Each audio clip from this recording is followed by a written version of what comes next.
अस्सलाम वालेकुम नाज़रीन।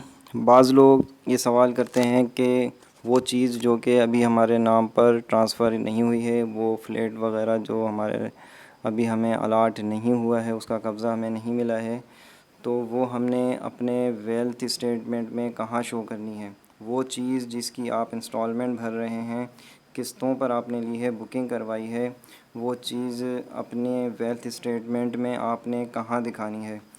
तो नाज़रीन, इसका जवाब ये है कि आप अपने वेल्थ स्टेटमेंट में देखेंगे तो 7वें नंबर पर आपको डेब्ट का हेड मिलेगा। इस हेडिंग में आपने अपना वो अमाउंट, वो पैसा शो करना है जो कि आपने इंस्टॉलमेंट की मद में दिया है। अगर आपने पहले साल 2 लाख की इंस्टॉलमेंट पे करी है तो यहाँ पर इस हेड में आप उसकी डिटेल लिखेंगे, प्लस के यहाँ पे निशान पे प्लस का जो साइन दिया हुआ है यहाँ पर आप क्लिक करेंगे। जैसे कि मैं आपको क्लिक करके बताता हूँ कि ये डेब्ट का बिल्कुल डेब्ट के हेड में आप क्या जो आगे प्लस निशान शो हो रहा है, यहाँ पर आप क्लिक करेंगे तो यहाँ पर डिटेल मांगी है कि डेप्टर्स CNIC या रजिस्ट्रेशन नंबर।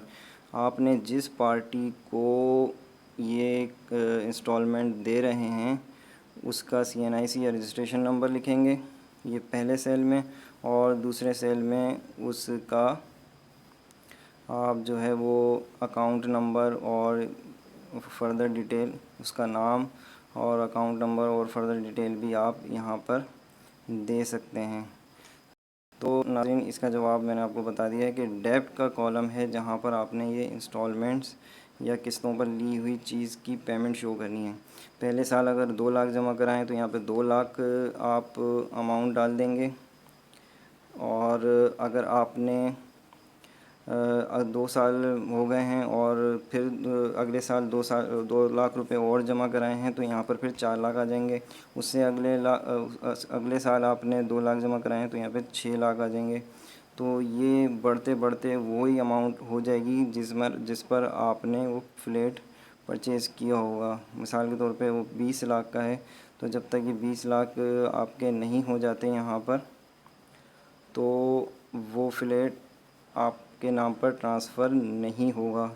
वो पार्टी आपके नाम पर वो फ्लैट ट्रांसफ़र नहीं करेगी, आपको अलाट नहीं करेगी। जैसे ही आपके नाम पर वो फ्लैट या कोई भी प्रॉपर्टी है वो आपके नाम पर आ जाएगी, तो वही अमाउंट जो यहाँ पर शो हो रहा होगा, टोटल अमाउंट जो फ़ाइनल पेमेंट होगी, वो आपकी फिर शिफ्ट हो जाएगी उस प्रॉपर्टी के हेड में। अगर वो कोई फ्लैट होगा तो वो आप रेजिडेंशियल प्रॉपर्टी पे यहाँ पे जो कॉलम दिया हुआ है दूसरे नंबर जो है उसमें डाल देंगे। कोई कार वगैरह है तो वो मोटर व्हीकल वाले हेड में आ जाएगी।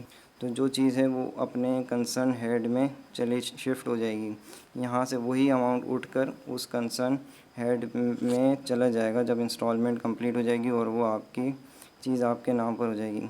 इसको आप इस तरह समझ लें कि आप किसी को कर्ज़ा दे रहे हैं कि वो आपके लिए वो चीज़ बनाए। मिसाल के तौर पे कोई फ्लैट्स या प्रोजेक्ट वगैरह बनता है तो उनके पास इतने पैसे नहीं होते कि वो प्रोजेक्ट बनाएं, तो उसके लिए वो अखबार में इश्तहार देते हैं और लोग फ्लैट की बुकिंग करवाते हैं। उनके पास पैसा आता है तो वो चीज़ फिर वो तामीर करते हैं, बनाते हैं, यानी कि वो आपसे कर्ज़ा लेते हैं और फिर वो चीज़ तामीर करते हैं। जब तामीर हो जाती है तो वो चीज़ आपको फिर वो बेच देते हैं।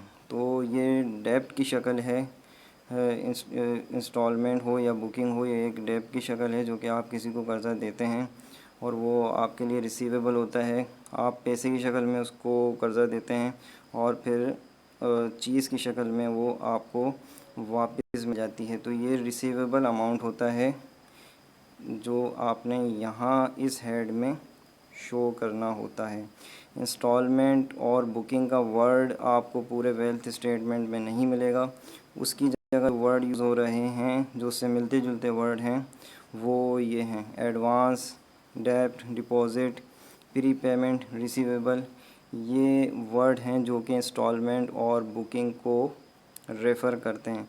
तो लोग परेशान इसलिए हो जाते हैं कि ये कि कोई भी हेड पर, किसी भी हेड में जो है वो इंस्टॉलमेंट और बुकिंग का वर्ड नहीं मिलता।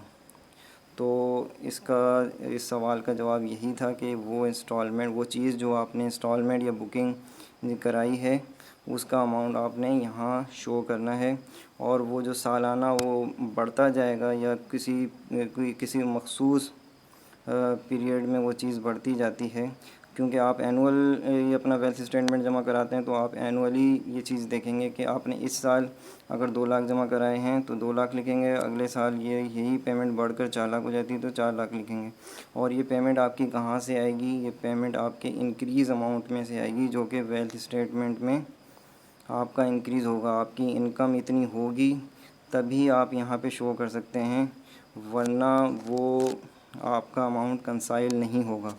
रिकन्सिलिएशन में फिर मसला आ जाता है। आपने अगर 2 लाख रुपए यहाँ पर ऐड करने हैं, 2 लाख रुपए यहाँ पर अपने पिछले साल लिखे थे, इस साल आपने 2 लाख मज़ीद जमा कराए हैं इंस्टॉलमेंट की मद में, तो यहाँ पे 4 लाख आने हैं, तो वो 2 लाख आपकी इनकम में से उठकर इधर आएंगे।